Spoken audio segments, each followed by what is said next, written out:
Mute yourself, Natasha. Hey, it's Money Monday, and it's me, Shawnee. So listen, folks, before I pass the money out, there's this very interesting statistic that's going around that says that 36% of Americans think that this is just not a good time to sell their house, right? So when I look at that number, I think, well, if people aren't wanting to sell, is it a good time to even buy?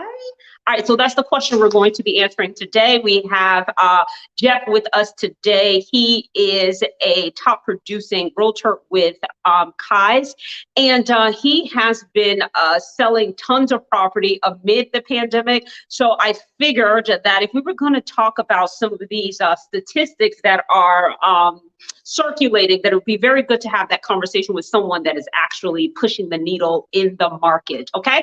All right. So today I want you to open up your spiritual purse, open up your actual purse, open up whatever purse you have access to. And if you're one of my sirs, then that means open up your wallet, because we're about to give you some money, honey.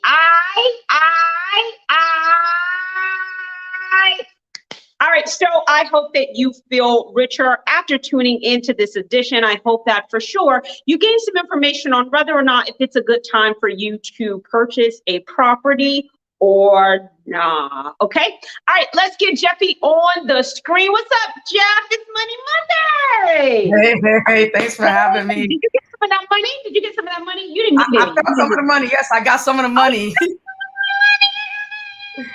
Hey, listen, maybe I need to. What'd you say? I said, maybe I need to join you and get some of that money out as well. My gosh, it has been a great real estate market, and I'm excited to talk about it. It starts in your mind, then it ends up in your hand. You know that's how it goes.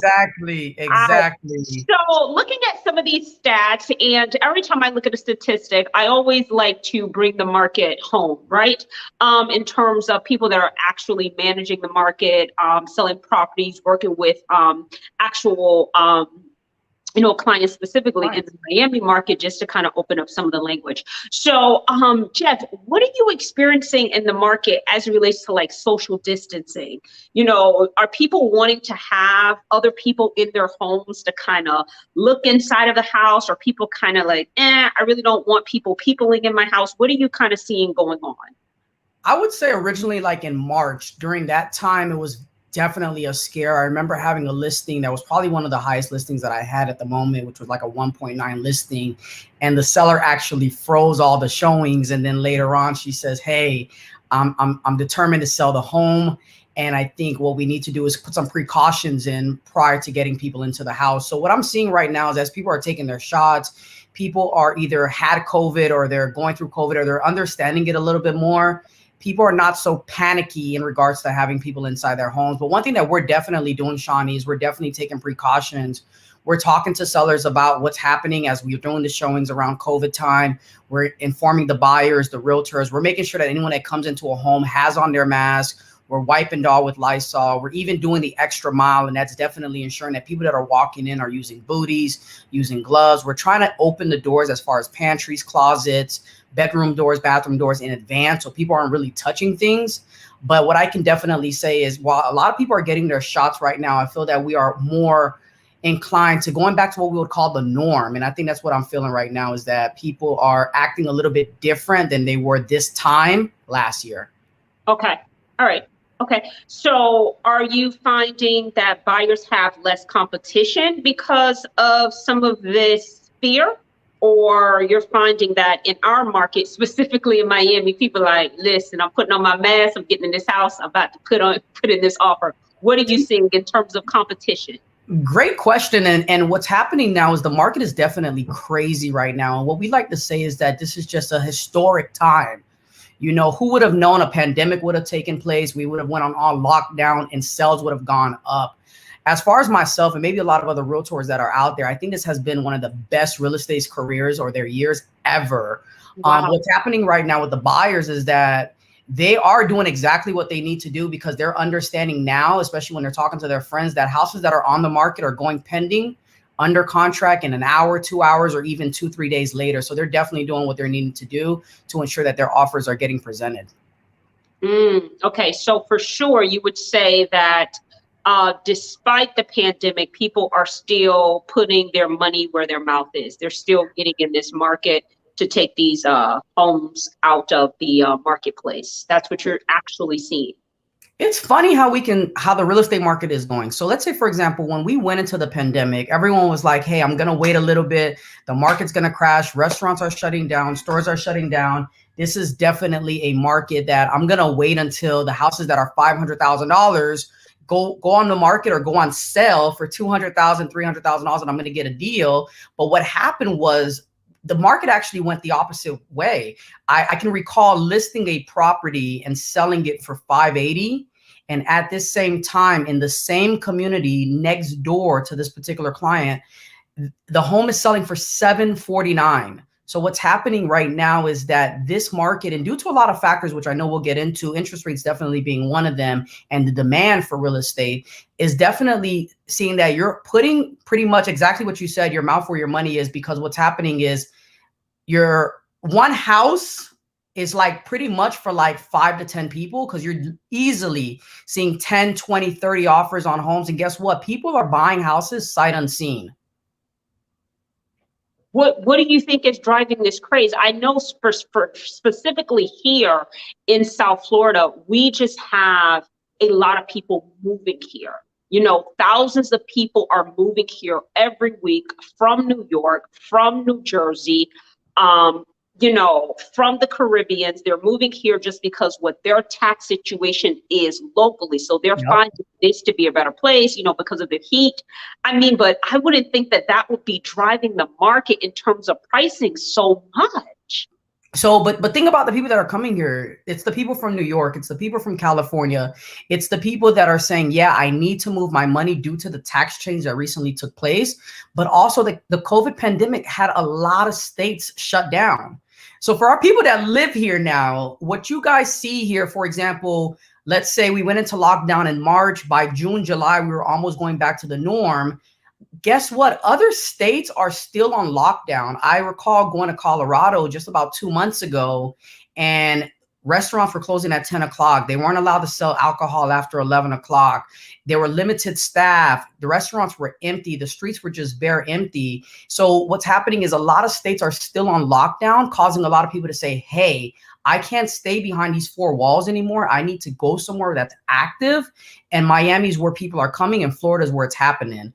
In addition to that, it's definitely the tax changes that took place. A lot of people are like, whoa, I want to save my money now. And what's the best way for me to save it is probably to relocate.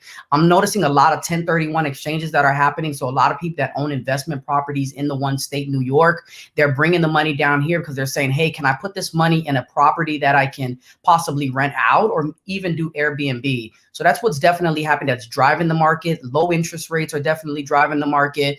With the low interest rates, people are able to, like, for example, and I had a lot of my clients and customers go through the same thing. Let's say, for example, in 2015, they bought a house for like $230,000. They were paying a 4.5% interest rate because that's what the market was yielding at that time. And now they're noticing that a 2.1, 2.6 interest rate is allowing them to buy more house and almost pay the same exact mortgage. Or with the impact of the real estate market that's happening right now, can I sell my $250,000 house for $350,000, $400,000, take some of that money, put a nice down payment on my new property, and therefore really, really pay lower than what I was paying before? So a lot of factors are coming into the market right now that's causing it to be a crazy market on every price point. $50,000 condos, $200,000 homes, $500,000 properties, your million dollar properties as well. Your luxury market is definitely moving extremely quickly, more than people would have ever thought as well. Okay, that was a lot of information. Okay, so we're getting a okay, so we got a comment. Someone saying that's the same exact thing there in Texas. Lots of folks moving from California. People are buying like crazy. There's a house that was just sold in my neighborhood without an appraisal, which means they probably paid cash. All right, so that's— But not only that, Shawnee, let me add this. People are so determined to get their homes, to get into new homes. Not only if they're not buying cash, they're waiving the appraisal contingencies. They're like, hey, I'm determined to get this property. If I'm coming from California or coming from New York, your $500,000 house is an $800,000 house where I'm coming from. So this is pretty much nothing. So I'm waiving the appraisal contingency. Wow. So, that sounds great for sellers. That sounds incredible for sellers, right? But as a buyer, right, it's like, woo, what I would have been paying for a house, maybe about 2, 3 years ago. It's definitely different, Woo. So would that mean that, okay, maybe as a buyer, I don't want to get into this market right now? Do I want to wait for prices to kind of, balance out? What would you say to me in terms of my own resistance as a buyer? Because everything that you just said, if I was getting ready to buy a house, I'd be like, listen. Is it worth it? Yeah. So it's a conversation that you truly got to have with yourself. If you're not the only decision maker, have it with the other decision maker that's coming into play, because what you have to do is you have to pretty much put everything that you can at this time. We're doing a deal right now that these buyers are excited. They're first time home buyers. And what happened is that the appraisal came in about $20,000 less than what we're contracted for. Guess what? The first thing the seller says is that, Jeff, in this market, the way it is right now, I can easily put the house back on the market. So what are we doing now? We're finding ourselves being creative, and we have these particular buyers now taking a second mortgage out with the seller so that they're able to get the home that they want. The seller's still able to yield what he wants. And now the buyers are happy. But guess what? These buyers understand that if I don't take this deal, I'm going to go have to stand in line with the 75, 80, 60 other people that are standing in line for the next open house taking place this Saturday and try to get my bid accepted. So for buyers right now, what I say is that you definitely want to make sure that you hire a professional that's out there that understands this market, and you definitely understand that it's not going to be a traditional operation, that you're going to have to do some extra stuff, but it's all going to be worth it in the end. Okay. So I know you just bought another house last year, right? You bought another house last year, right? So what motivated you? Because you're both operating in this market as a professional and also as a consumer yourself. And you seem happy about the deal. Look at your face. You can't wait to tell us about it. So tell me about this house you bought last year and why'd you buy it? So check it out. I was probably just like everyone else. I did not need to move. I was set in my home. But I had always in the back of my mind, I said, I want somewhere bigger, So I went under contract on a house that I thought was the home. And then I found out that we were going into lockdown. The world was going to be pretty much shut down, which it was. And I said, oh my gosh, I am not going to do this. This is the worst thing for me to do. So then I ended up canceling that contract. I was driving down the road one day and I found a great opportunity. And that's what you guys got to look out there that are looking to buy homes. Look for opportunities where it makes sense. I was talking to my friends, talking to people, even my investor clients. They were like, Jeff, it's not a good time to buy. Why are you going to buy? Don't do that. And I was able to get a sweet deal. I found a house that needed total remodeling. So I ended up saying, hey, I see the vision. So buyers that are out there see the vision. Okay. So I saw the vision. I was able to renovate this home. But guess what? When I closed 2 houses down from me, the next week, the gentleman closed for about $40,000 more than I did. My appraisal that I did on my home came in about $50,000 more than what I was under contract for. Right now, the neighbor that is down the block, whose home is not renovated, she's asking over $100,000 more than what I paid. So as you can see, my buy was definitely a great buy, because what I did was I looked for that needle in a haystack almost, that I would say, which a lot of times we have to do. And as buyers, with this market being crazy, you got to say that, hey, you're not going to get everything that you want. But if I have a list of 5 items and I'm able to find 3 of them, then you can move in and make that, you can find your other 2 items. And that's why I'm excited about the purchase that I did. Okay, so the purchase that you did, obviously the thing that excites you the most is the equity. Equity. Talk about money, right? Right. That is what excited you. So you're saying that for those that have access to resources, okay, hold on, I'll go back to that. So we have a question from Fallon. Send that question back to me. Oh, will it get better? LOL, cash offers have taken over. So Fallon is asking whether or not if it's going to get better in terms of, locals to be able to purchase a house with all these investors and all, this liquid and foreign cash coming into the market. What does that mean for the local buyer? So I really don't have the magic ball, but what I can say is ensure that you're working with the best lender. What's happening right now is it's all about the relationship that you're able to build. So you need to educate yourself as a buyer and not just interview the realtor that you're going to be working with, but also interview the lender that you're going to be working with. And what the lenders have started to do now is they started to get creative as well. So what they're doing is they're underwriting the files from the time that you're getting pre-approved so that they're able to provide a commitment with your offer that's being sent out. What is a commitment? A commitment is basically almost a cash on paper stating that the buyer is ready to go if the buyer is able to provide X, Y, and Z. And typically, if you get a clean commitment, it's almost like a cash offer. So now what you're able to do is you're able to lower your loan approval time or even waive it. Okay. You're able to set your contract up where I'll be able to do the inspections in maybe 3 to 5 or even 7 days. And you're probably even able to go in there and saying, hey, even though in the actual contract, there's not a section for appraisal, but going in there and saying, hey, my lender already knows about this property. They're ready to go. They're excited about this deal. They are going to close. I already have my loan commitment or my loan approval. I want to go ahead and add on in here that I'll have the appraisal completed within 10 days. So it's really, at the end of the day, you got to think about it. For sellers, it's all cash. Rather you're buying. Right. That's what I'm saying. Yeah.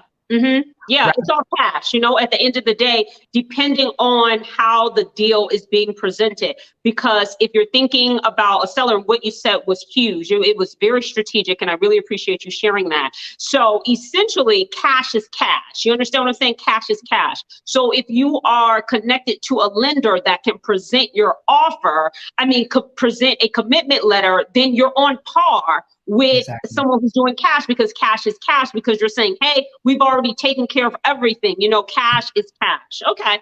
Exactly. I like that in terms of strategy. Fallon, I hope that was able to kind of clear that up with you in terms of making sure that you're not just, she said, yes, thank you, Jeff. Yeah, because it seems that in this market, you've got to be incredibly strategic and not only picking the professional that you're working with, but you also have to be strategic in picking the lender, because the lender has to know how to navigate the funding so that you can seem as, committed and as ready to go as someone that's coming into the market with cash. That is very interesting.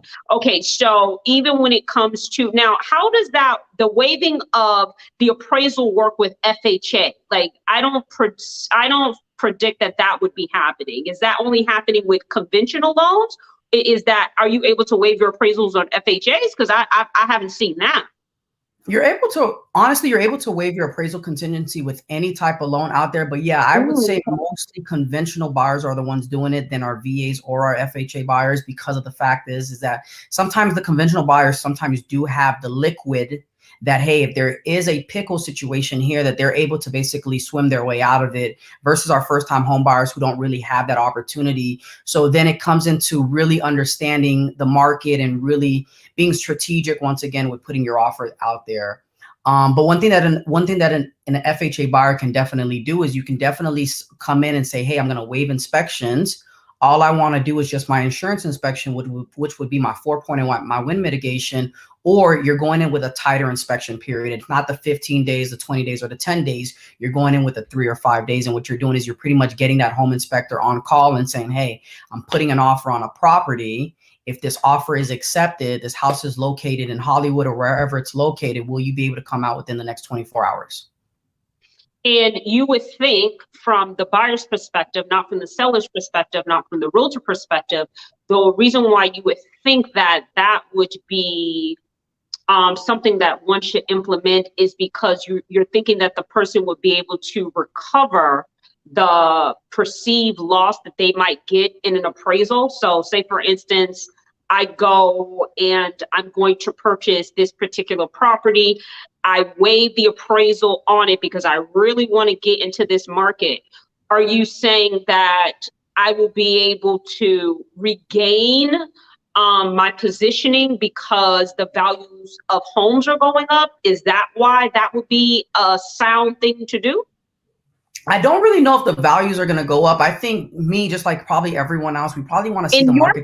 If I use your particular scenario, your housing scenario, then the market did go up, right? Your market, since you purchased the house, it sounds like it is increased at least 2 times since you have purchased that particular property. So I would say that that's a unique situation. So I just kind of wanted to delve into that because I heard what it is that you said, and it did seem strategic. But for a first-time home buyer who typically is going to be, tuning into a Money Monday, that probably would scare the bejeezies out of them. Like, gosh, what? Move into a house, waive the appraisal just to get into the market. So I'm trying to, in the back of my mind, because I hear the strategy as an investor, I hear the strategy as a, realtor, I hear the strategy, but I feel the overwhelmingness that a buyer would feel, and like, I'm gonna just get in this property, waive the appraisal, and whatever they say it's worth, I'm gonna just go with it.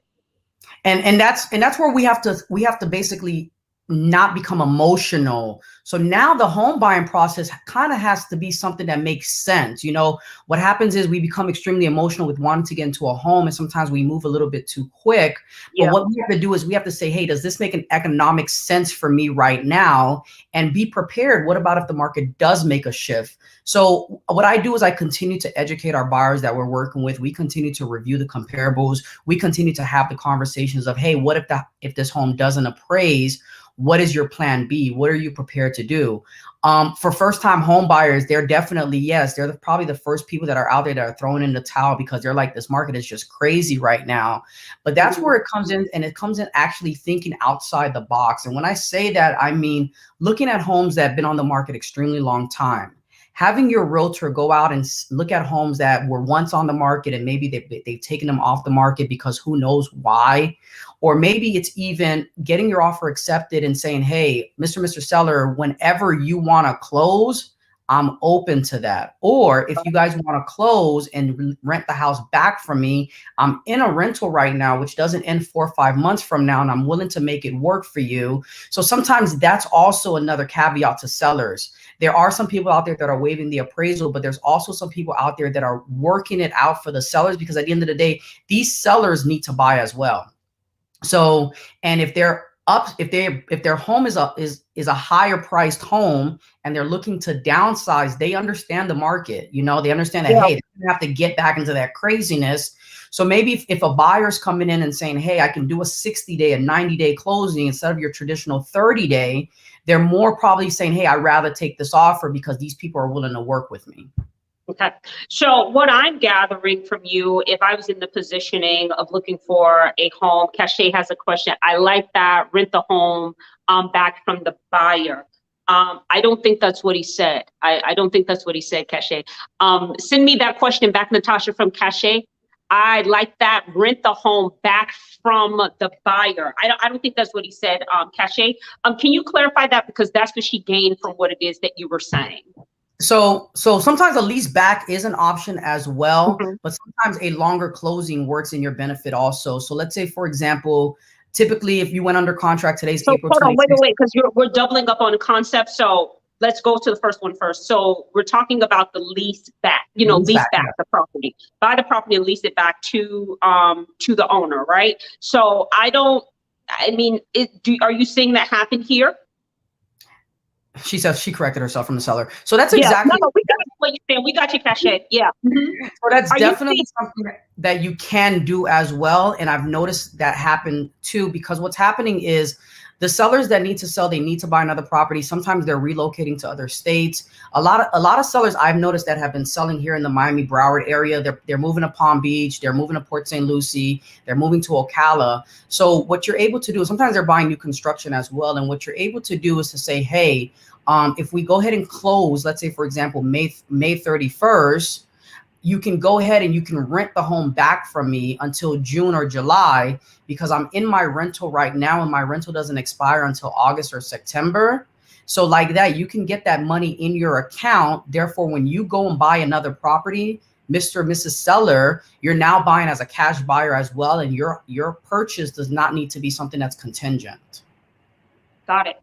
Got it. So what I'm gathering, if I was getting ready to buy a property in this particular market, I would definitely, number one, wanting to be partnering with a professional that actually knows how to navigate this particular market. I really wouldn't want to be working with someone who's, novice at this time. So that would be the first thing I would recommend if you're looking to purchase a house right now. The second thing is that I would say that you definitely want to have, what's known as a paper. You want to get your credit score as high as you possibly can, just because interest rates are so low, and then there's so many people wanting to get into the market, specifically if you're here in Miami with us. I liked a lot of the strategy that you offered, Jeff. I think that that is extremely key in this market. If you're really wanting to get a house, you're going to need some strategy as well as some flexibility to treat this market as if it is, the market that we lived in maybe 2 to 3 years is probably going to position you to really, just leave the market and not want to purchase a home. You have to know that we're operating in a seller's market. So if you want to get in where you fit in, you got to be willing to bend so you don't break. Yes, definitely. What about renting or buying the home with a lease pendants? So you may be a little bit cautious about renting a home that has a list pendants on there, because a list pendants is basically a pre-foreclosure. That means that the seller, for some reason, has either passed away, the home's going through probate, or the seller has just had a hardship. And maybe a lot of people are facing that right now with the loss of jobs that are out there. So what I would say is maybe you don't want to get into a situation as far as renting a home that's in foreclosure right now, because imagine if you do sign a lease and the house gets foreclosed, as the Florida law does state that your lease does supersede it, it's just a lot of headache that you may not want to put yourself into. But what I can definitely say is that if you have the opportunity to buy a great deal that happens to be a list pendant, then that's probably some opportunities as well, which would probably be called a short sale. And a short sale is basically when a seller is basically facing foreclosure, or basically looking to get rid of a property. Sometimes the homes need a lot of work. Sometimes they need minor work. Sometimes it's just bringing in your suitcase. If you're able to find any deals like that, which are kind of slim to none now, you may want to definitely tap into those. Alrighty, so that's more back to that strategy. All right, so for those of you that are thinking about purchasing a home, Jeff not only sells one, but he bought one last year. He used a lot of strategy, specifically in securing a very good equity position, which I think is huge. If you can do that, then do it. I think that would be the only way that I would do it at this time, just because the way that I look at markets. So if there are no other questions, I am going to thank you, Jeff, for hanging out with us this Money Monday. And we'll see you guys next week. If you got any questions, you can send them to me by email, and you can get featured and probably get some free merch. Until next time, do something that's going to add some value to your purse or wallet. Thank you.